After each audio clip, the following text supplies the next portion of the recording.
2012 में अमित नामक एक छात्र इंजीनियरिंग कॉलेज के हॉस्टल में नए आया था।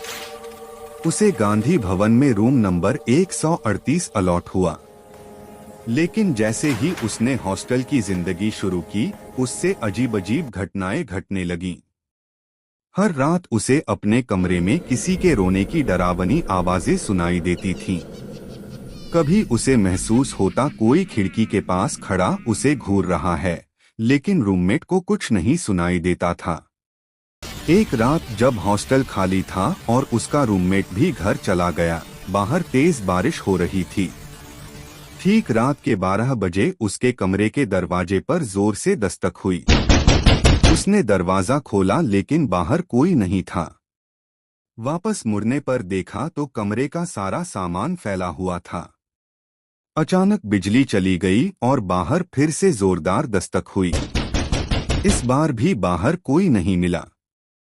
तभी उसने पास वाले कमरे का दरवाजा खुला पाया, जो महीनों से बंद पड़ा था।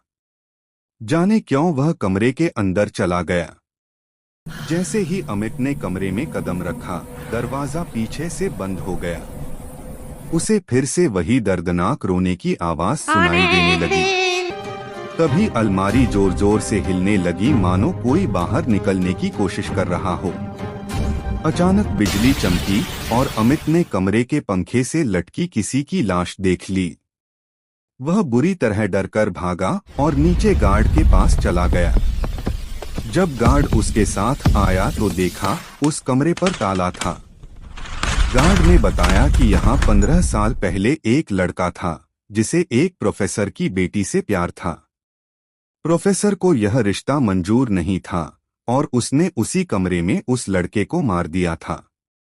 डर की वजह से अमित ने तुरंत हॉस्टल बदल लिया।